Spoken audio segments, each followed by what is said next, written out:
Puji Tuhan.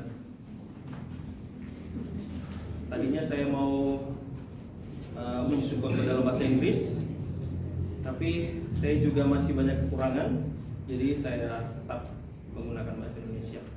Yang ada kita nanti sama-sama bingung ya, nggak tahu kemana arahnya. Baiklah Bapak Ibu Saudara terkasih, sebelum saya menyampaikan kebenaran firman Tuhan pada saat sore hari ini, sebelumnya saya mau memperkenalkan diri saya dulu, terutama buat adik tingkat semester 1 ya. Banyak yang belum kenal. Nama saya Roberto, semester 7 Prodi Pak, asal dari Kalimantan, Tapanuli Tengah, Sumatera Utara. Jadi ada yang satu kampung saya, sama ada adik tingkat semester 1, ada Marcelina dan Christine, itu satu kampung, bahkan satu gereja.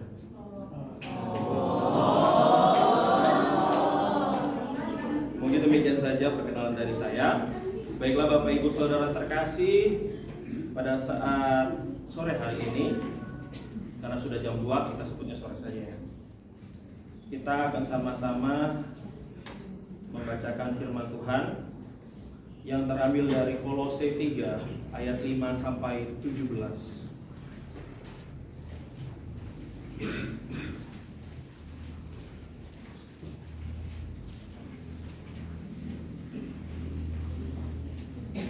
Kolose 3 ayat 5 sampai yang ke-17.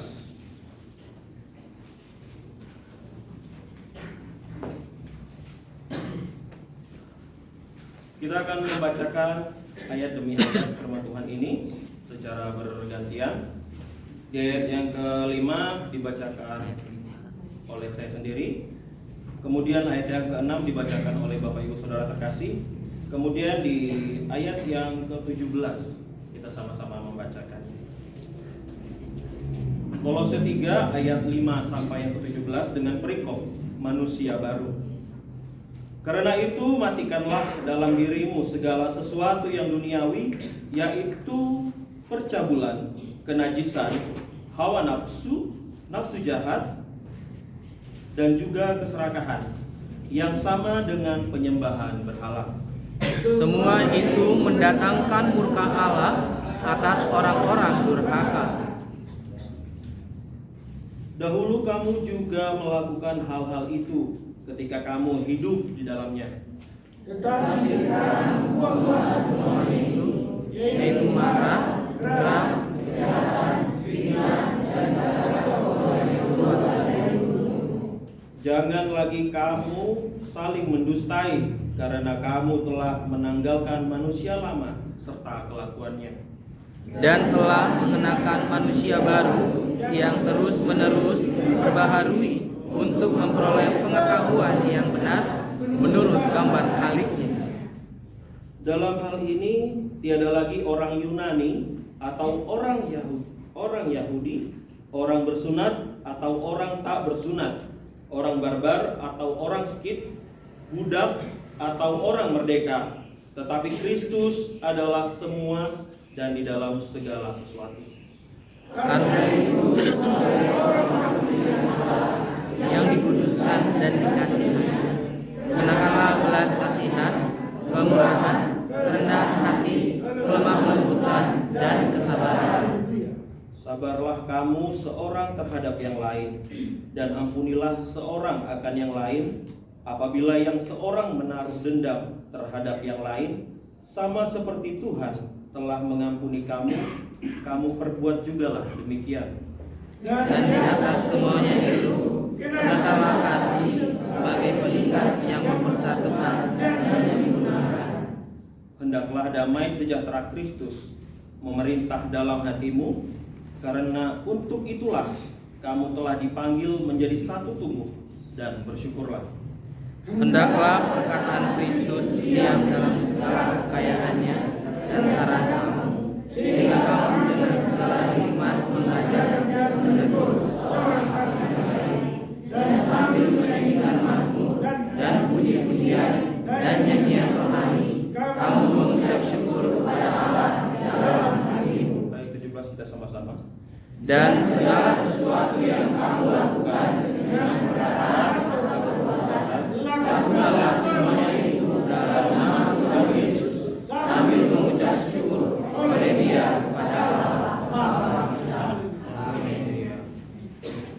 kebenaran firman Tuhan. Bapak Ibu Saudara terkasih, kalau berbicara perikop ini mungkin kita sering mendengarnya di khotbah-khotbah yang biasa kita dengarkan di gereja maupun di ibadah-ibadah lain. Tapi di sini kita mau kembali lagi diingatkan bagaimana sebenarnya menjadi manusia baru. Apakah manusia baru sesuai dengan apa yang kita pikirkan selama ini, atau manusia baru yang seperti apa yang Tuhan inginkan? Baiklah Bapak Ibu Saudara yang dikasihi Tuhan, kita masuk ke dalam latar belakang daripada penulisan. Kolose 3 ayat 5 sampai 17 ini adalah salah satu perikop dari surat Kolose yang dituliskan oleh Paulus. Perikop ini berisi tentang jemaat yang sudah mengalami kelahiran baru, tetapi mereka masih dipengaruhi dengan kebiasaan hidup yang lama. Dan tujuan daripada penulisan perikop ini, Paulus menasihatkan kepada jemaat di Kolose untuk hidup seperti Yesus Kristus. Amin. Haleluya. Bapak Ibu Saudara terkasih, berbicara dengan hidup baru, apakah kita sudah hidup baru? Apakah kita hanya ikut-ikutan hidup baru, atau kita pura-pura hidup baru? Itu menjadi pertanyaan tersendiri dalam kehidupan kita. Bagaimana sebenarnya keadaan kehidupan kita saat ini? Apalagi dengan majunya teknologi yang semakin hari semakin membuat mata kita terbelalak, semakin kita ingin mengikuti tren yang ada. Jadi surat Kolose ini dituliskan Paulus ketika dia di penjara. Tapi yang pertama kali, karena tercatat ada 3 kali Paulus di penjara. Dan ini yang dia menuliskannya ketika dia di penjara yang berkali-kali. Kenapa Paulus menuliskan surat ini? Surat ini dituliskan karena adanya laporan bahwa mereka maksudnya para jemaat di Kolose sedang terjatuh ke dalam kehilapan. Dan orang yang melaporkan hal ini adalah Epafras, seorang pemberita Injil yang ada di Kolose. Keadaan Kolose pada saat itu banyak ajaran-ajaran dan praktik-praktik palsu di Kolose. Dan hal ini mempengaruhi jemaat yang ada di Kolose dan mengancam iman mereka semua pada saat itu. Dan surat Kolose ini hampir dituliskan bersamaan dengan Filipi, Efesus, dan surat Filemon. Bapak Ibu Saudara terkasih, tema kita pada saat sore hari ini yaitu Old and New Human Nature, tabiat manusia lama dan baru. Jadi kita akan lebih masuk lagi membahas bagaimana tabiat manusia lama dan manusia baru menurut Kolose ini. Berbicara manusia lama, kita berangkat dari Kolose 3 ayat 5 tadi, di mana di sana ada kata matikanlah.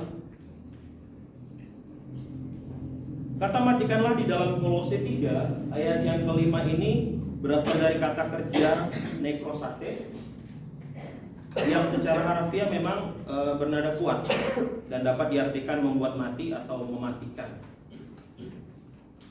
Jadi semua hal yang didaftarkan Paulus pada ayat ini tidak hanya perlu ditekan, tidak hanya perlu diredam atau hanya dikendalikan. Tapi di sini Paulus mau menegaskan bahwa hal-hal yang ada di ayat 3 pasal 3 ayat 5 ini harus dihapuskan sepenuhnya dari kehidupan orang percaya. Saya bacakan sekali lagi di Kolose 3 ayat yang kelima. Karena itu matikanlah dalam dirimu segala sesuatu yang duniawi, yaitu percabulan, kenajisan, hawa nafsu, nafsu jahat, dan juga keserakahan yang sama dengan penyembahan berhala. Jadi kalau di dalam ayat 3 pasal 3 ayat 5 ini banyak hal yang harus kita matikan, kita hapuskan sepenuhnya, bukan hanya ditekan atau dikendalikan saja. Yang pertama ada kata memiliki hawa nafsu, nafsu jahat, dan percabulan. Ini sebenarnya hampir mirip maknanya. Berbicara hawa nafsu di dalam bahasa aslinya yaitu pathos, atau dalam bahasa Inggrisnya passion, yang memiliki arti keinginan besar yang menunjuk kepada keinginan seksual. Jadi hawa nafsu itu memiliki arti bahwa itu adalah keinginan seksual. Sedangkan nafsu birahi. Ya, nafsu birahi. Sedangkan nafsu jahat dalam bahasa aslinya adalah epitumian, atau dalam bahasa Inggrisnya desire, yang memiliki arti keinginan, hasrat, birahi atau hawa nafsu. Sebenarnya hampir sama, tapi kalau hawa nafsu itu lebih ke keinginan seksual, tapi kalau nafsu jahat ini lebih parah lagi. Di situ ada keinginan hasrat, birahi, dan hawa nafsu, dan hawa nafsu itu sendiri ada di nafsu jahat tersebut. Kemudian ada kata percabulan di sana yang dalam bahasa aslinya yaitu porneian, atau dalam bahasa Inggrisnya sexual immorality, yang memiliki arti tuna susila, ketidaksopanan, pelanggaran susila, atau perzinahan. Kata selanjutnya kenajisan, berasal dari kata akatarsian, yang memiliki arti kotoran, kenajisan, atau hal tidak bermoral. Jadi hawa nafsu, nafsu jahat, percabulan, dan kenajisan memiliki arti yang sama. Jadi kalau kita pahami lebih dalam arti daripada kata-kata yang harus kita hapuskan, kita matikan dalam diri kita di pasal yang ketiga kelima ini, luar biasa, hal yang sungguh tidak berkenan di hadapan Tuhan. Yakni sama-sama menunjuk kepada kebejatan atau kerusakan moral seseorang. Luar biasa. Ini seharusnya sebagai orang percaya ini tidak boleh kita tanamkan dalam kehidupan kita. Kita harus mematikan hal ini. Kemudian di sana ada kata keserakahan di dalam ayat yang kelima, yang dalam bahasa aslinya adalah pleonexian, atau dalam bahasa Inggrisnya covetousness, yang memiliki arti keangkaran atau sama halnya dengan kekejaman, kebengisan, kebiadaban, ketamakan, kelobaan serakah, eksploitasi, dan pemaksaan. Nah, kata pleonexian ini berasal dari dua kata dalam bahasa Yunani, yaitu pleon dan yang berarti lebih, dan ekien yang artinya mempunyai. Jadi pleonexian ini pada dasarnya adalah keinginan untuk memiliki lebih banyak. Serakah. Jadi nggak cukup satu, nggak cukup dua. Keinginannya itu terus menerus, pengen lebih terus. Kemudian di sana ada kata marah dan geram, terdapat di ayat yang ke-8. Kata yang dipakai oleh Paulus di dalam ayat ini yaitu orgen, atau yang dalam bahasa Inggrisnya anger, dan thumos, atau dalam bahasa Inggrisnya rage. Perbedaan antara keduanya adalah thumos, marah, adalah luapan suatu kemarahan, sementara orgen atau geram adalah kemarahan yang telah berakar, atau dengan kata lain kemarahan yang berlangsung lama, diam-diam tetapi pasti. Luar biasa. Jadi marah dan geram ini kalau didiamkan itu akan makin lama makin bertambah, kalau itu tidak dimatikan dalam diri kita. Bapak Ibu Saudara terkasih, bagi kita orang percaya, ledakan kemarahan maupun kemarahan yang berupa kegeraman yang berlangsung lama sama-sama dilarang, seperti pernah diperingatkan Paulus kepada jemaat Efesus, yaitu Efesus 4 ayat 26. Apabila kamu menjadi marah, janganlah kamu berbuat dosa, janganlah matahari terbenam sebelum padam amarah. Seringkali kita berpikir, kita bertanya ya, sebenarnya marah itu boleh atau tidak? Bagaimana menurut pendapat Bapak Ibu Saudara terkasih? Apakah marah itu boleh? Boleh. Marah itu boleh, tapi marah yang tidak merugikan orang lain, atau marah yang tidak bertentangan dengan apa yang Tuhan kehendaki.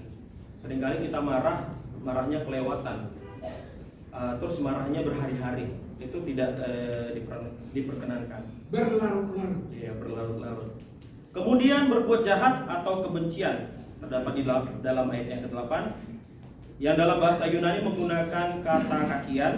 Kata tersebut memiliki arti pikiran jahat atau menyimpan rasa benci yang akan melahirkan kejahatan-kejahatan pribadi, kedengkian, kebencian, atau menaruh dendam terhadap seseorang. Sudah berbuat jahat dan sudah dia marah, kemudian dia berbuat jahat. Itu adalah hal yang berkesinambungan yang tidak boleh kita lakukan. Kemudian kata selanjutnya memiliki perkataan yang sia-sia seperti memfitnah, berkata-kata kotor, dan berdusta. Kalau kita terus lebih dalam, kata fitnah ini berasal dari kata blasphemian atau dalam bahasa Inggrisnya disebut slander, yang memiliki arti fitnah, umpat, atau hujat. Pada umumnya kata ini ditujukan untuk pembicaraan yang menghina atau memfitnah, dan ketika kata-kata penghinaan itu ditujukan terhadap Allah, maka disebut hujatan. Bapak Ibu Saudara terkasih, Alkitab berbicara kuat tentang memfitnah, dan Allah juga sangat menentang dosa memfitnah, serta akan membinasakan orang-orang yang melakukan dengan biasa tindakan memfitnah. Dalam Mazmur 101 ayat 5. Tapi dalam 2 Timotius 3 ayat 3, Paulus menjelaskan bahwa ciri dari manusia akhir zaman adalah orang yang suka memfitnah. Jadi fitnah itu ciri-ciri akhir zaman. Jadi kita lihat semakin hari semakin banyak orang yang memfitnah. Bahkan mau di sini, mau di luar sana, bahkan di media-media yang kita lihat banyak sekali yang pada akhirnya berakhir dengan kata maaf. Kemudian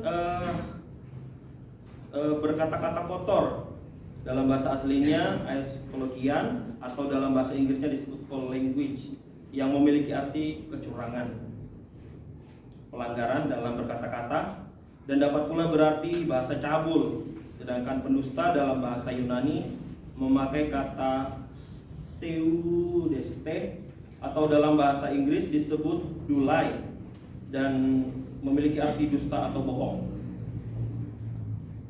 Amsal 6 ayat 16-17 menegaskan bahwa berdusta merupakan hal yang dibenci dan sesuatu kekejian bagi Allah.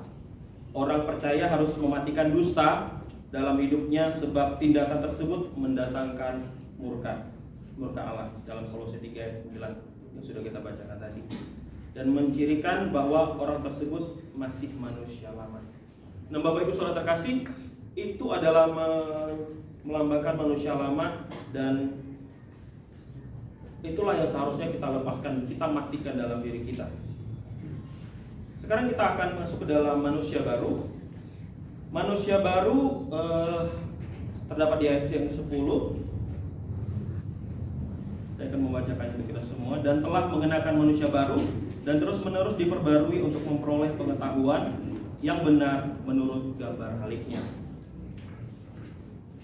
Kata manusia baru ini terambil dari bahasa Yunani yang memakai kata toneon, dari kata neon yang menunjukkan bahwa orang tersebut lebih, paling, baru, muda, dan sulung.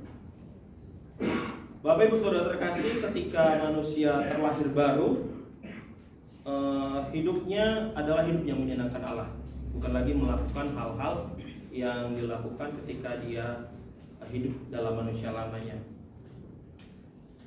Dan manusia lama tidak berperan lagi dalam hidupnya. Jadi kalau kita sudah menjadi manusia yang baru, marilah kita mematikan manusia lama kita.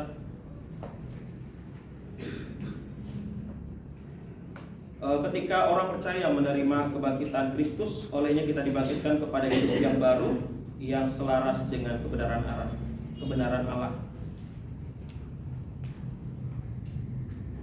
Kalau berbicara manusia baru, sebenarnya kita sebagai orang percaya, kita semua memiliki natur berdosa.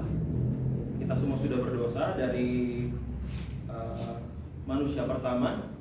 Tapi bagaimana kita sebagai orang percaya, apakah kita ingin dikuasai dosa tersebut atau justru kita ingin mematikan dosa tersebut dan kita akan menjadi manusia baru?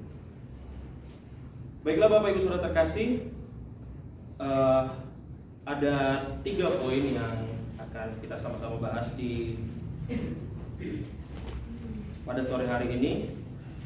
Berbicara tabiat manusia, kita akan membahas tabiat manusia barunya karena kita sudah membuang manusia lamanya. Yang pertama yaitu mampu menguasai diri. Kedua, hidup dalam kasih, yang berarti tidak membeda-bedakan. Yang ketiga, senantiasa bersyukur. Dalam poin yang pertama yaitu mampu menguasai diri, yang terdapat di dalam ayat 5, 8, dan 9. Kalau berbicara penguasaan diri, berarti kita mampu menahan, menguasai diri, menahan, mengekang, dan menjaga diri sendiri agar dosa sebagai manusia lama tadi itu tidak memperbudak kita dan kita benar-benar menjadi manusia yang baru. Dan kenapa sebenarnya kita harus menguasai diri kita? Menguasai diri itu berarti kita meminimalis resiko agar kita tidak bertindak ceroboh. Kenapa agar tidak bertindak ceroboh? Menguasai diri ini seringkali membuat kita menjadi orang yang berpikir dulu baru bertindak. Karena manusia sejatinya seringkali bereaksi spontan, ya. Misalnya dia bertindak langsung tanpa berpikir, dia berbicara tanpa berpikir, dia melakukan sesuatu tanpa dipikir dulu apakah ini benar, apakah ini salah, tapi dia langsung saja melakukannya. Nah, menguasai diri itu dalam orang percaya menjadi buah dari penguasaan diri ini adalah orang-orang percaya yang rela dipimpin oleh Roh Kudus. Jadi ketika kita mampu menguasai diri kita meninggalkan manusia lama kita hidup melalui pimpinan Roh Kudus. Jadi kita tidak hidup lagi dalam percabulan, kenajisan, apa yang Tuhan tidak kehendaki dalam kehidupan kita. Berbicara menguasai diri, bukan hanya perkataan saja yang kita kuasai, tapi perbuatan dan keinginan kita. Seringkali kita berkeinginan di luar batas yang seharusnya kita lakukan, apalagi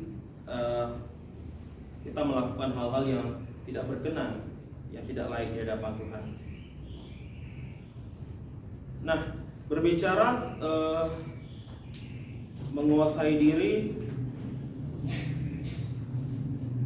Paulus mau menjelaskan di surat Kolose ini bahwa penguasaan diri adalah buah roh dari kehidupan orang percaya yang dituntut Allah untuk selalu memberi buah sesuai dengan pertobatannya. Amin. Bapak Ibu Saudara terkasih, hal menguasai diri kita juga harus memahami firman Tuhan sepenuhnya. Jadi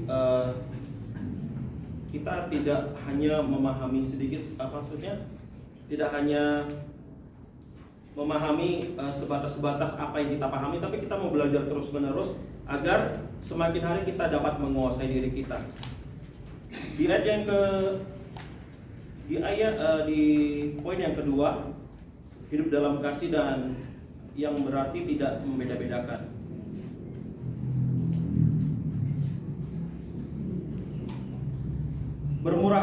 Hidup dalam kasih juga berarti bermurah hati.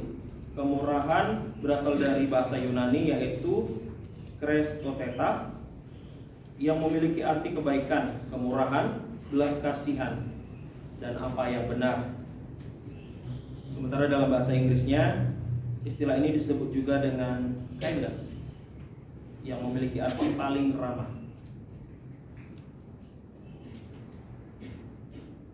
Dari kata kind, dan akhiran s itu menyatakan bahwa paling.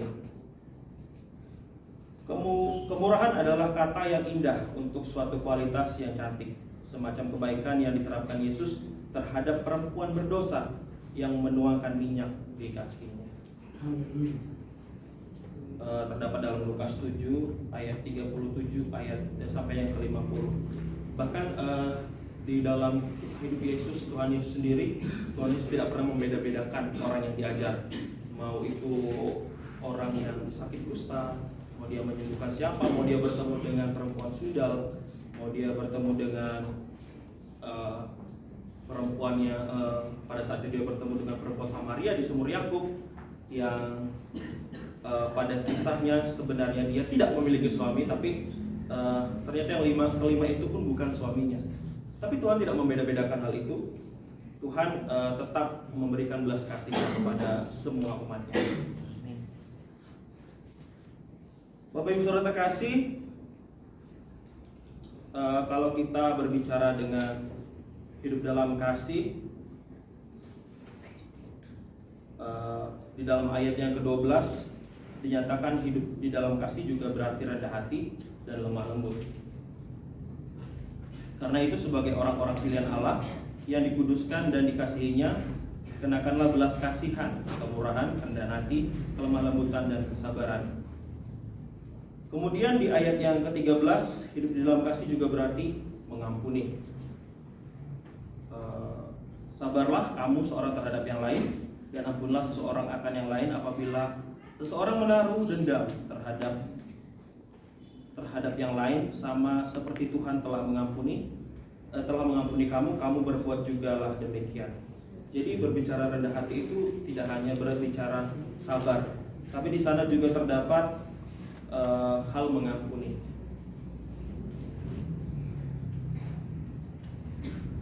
Kemudian rendah hati dan tidak membeda-bedakan. Berbicara tidak membeda-bedakan, kalau kita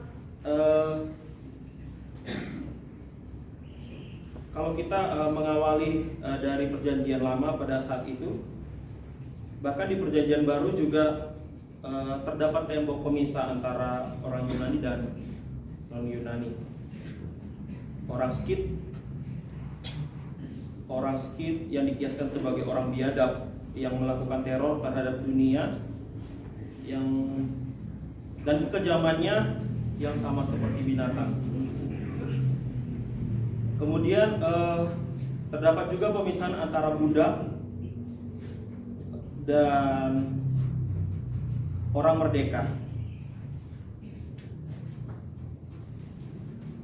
Kemudian pemisahan-pemisahan ini, kedatangan Yesus menghancurkan pemisahan-pemisahan ini, dan tidak ada lagi perbedaan antara mau itu orang Yunani, non Yunani, mau itu budak atau orang merdeka, itu tidak ada lagi pemisahan. Dan kedatangan Yesus ke dunia membawa kasih dan memberikan contoh bagaimana hidup baru yang benar. Hidup baru yang benar tidak ada lagi membeda-bedakan. Kemudian kita masuk ke dalam poin yang ketiga, yaitu senantiasa bersyukur.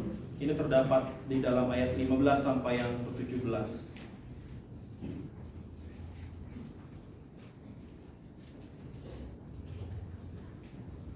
Berbicara bersyukur, di dalam surat ini Paulus menyebutkan 3 kali kata bersyukur. Yang pertama pada ayat yang ke-15, ia menggunakan bahasa Yunani, artinya yang bersyukur, dan bahasa Inggris disebut juga thankful dan memiliki arti puji syukur. Di dalam ayat 15, hendaklah damai sejahtera Kristus memerintah dalam hatimu, karena untuk itulah kamu telah dipanggil menjadi satu tubuh, dan bersyukurlah. Di sana ada kata bersyukur yang pertama. Kemudian yang kedua ada di ayat yang ke-16, hendaklah perkataan Kristus diam dengan segala kekayaannya di antara kamu, sehingga kamu dengan segala hikmat mengajar dan menegur seseorang akan yang lain, dan sambil menyanyikan mazmur dan pujian-pujian dan nyanyian rohani, kamu mengucap syukur kepada Allah di dalam hatimu. Di sana juga ada kata syukur. Kemudian di ayat yang ke-17, ayat yang terakhir, dan segala sesuatu yang ada yang kamu lakukan dengan perkataan atau perbuatan, lakukanlah semuanya itu di dalam nama Tuhan Yesus sambil mengucap syukur oleh Dia kepada Allah Bapa kita. Jadi ada 3 kali Rasul Paulus mengucapkan syukur. Kata syukur yaitu di ayat 15, 16 dan 17. Dan ini menegaskan bahwa sebagai orang percaya kita dituntut untuk selalu bersyukur dengan apapun yang kita alami, apapun yang kita hadapi. Dari ketiga kata bersyukur dari setiap ayat ini memiliki arti yang hampir sama. Kalau di ayat ke-15 berbicara puji syukur. Kalau di sementara di ayat yang ke-16 sama juga seperti keramahan, syukur, pahala atau faedah. Sementara di ayat yang ke-17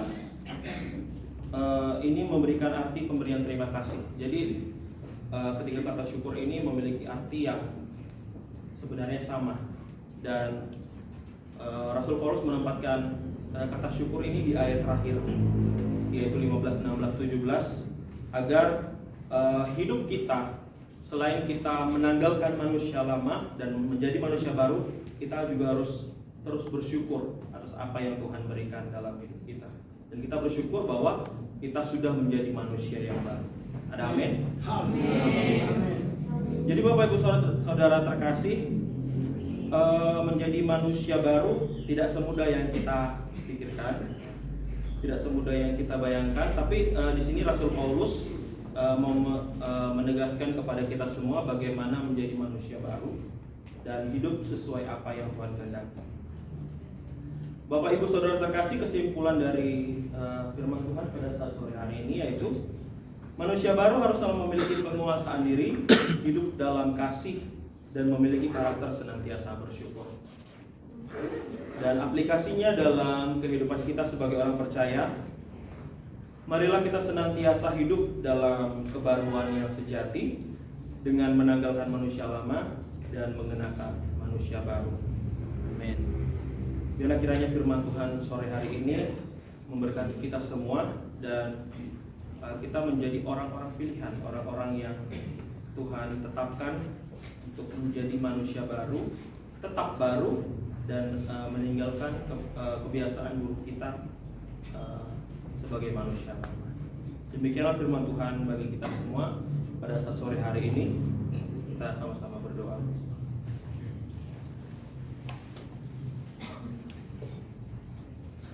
Terima kasih Bapak yang baik. Terima kasih Bapak yang kekal. Kami mengucap syukur atas segala kasih karunia Tuhan dalam kehidupan kami. Pada saat sore hari ini Tuhan, kami sudah mendengarkan kebenaran firman Tuhan. Bapak yang baik, ajar kami untuk hidup sesuai dengan apa yang Tuhan kehendaki. Untuk hidup sesuai dengan firman Tuhan, menanggalkan manusia lama kami dan mengenakan manusia baru. Kami tidak ingin lagi hidup dalam kedagingan kami Tuhan. Kami mau hidup dalam roh, dan kami mau terus dipimpin oleh Roh Kudus agar hidup kami semakin hari semakin menyenangkan Tuhan. Terima kasih Bapak yang baik, hamba-Mu sudah selesai berkata-kata. Kau terus berkati, Kau pimpin dalam setiap kehidupan hamba Tuhan. Engkau berkati semua kami yang hadir pada saat ini Tuhan. Biarlah firman-Mu menjadi rema, menjadi bekal, menjadi pelita dalam kehidupan kami, agar kami dapat melakukan aktivitas, dapat melakukan setiap hidup kami dengan seturut kehendak firman Tuhan. Terima kasih Bapak yang baik. Kami menyerahkan ibadah selanjutnya ke dalam tangan pengasihan Tuhan. Di dalam nama Tuhan Yesus kami sudah berdoa dan mengucap syukur. Haleluya. Amin. Amin. Amin.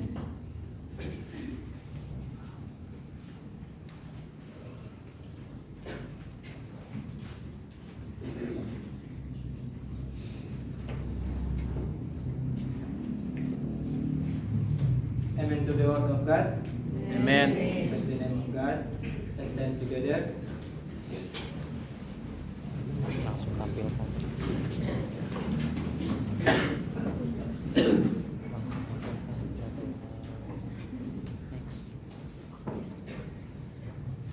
Together with the century of church, Let us together pronounce the Apostolic Creed, beginning. I believe in God, the Father Almighty, creator of heaven and earth. I believe in Jesus Christ, His only Son, our Lord, who was conceived by the Holy Spirit, born of the Virgin Mary, suffered under Pontius Pilate, was sacrificed, died, and was buried. He descended to the dead. On the third day he rose again. He ascended into heaven, is seated at the right hand of the Father, and will come again to judge the living and the dead.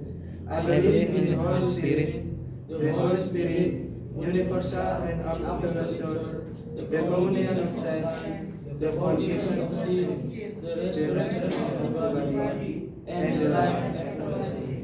Amen. Hallelujah.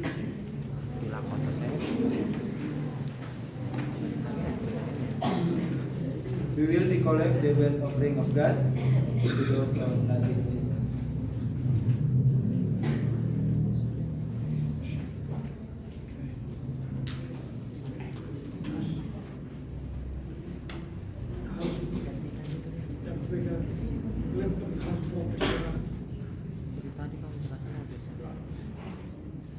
Let us pray together. O Lord, we come with a solemn heart to you and with a wish to open up everything we have.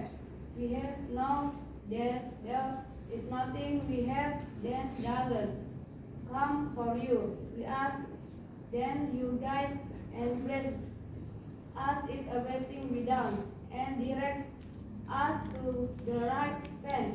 We ask, asking your to ask you all your life to glory your name. Amen. Amen. We sing all our praise and glory.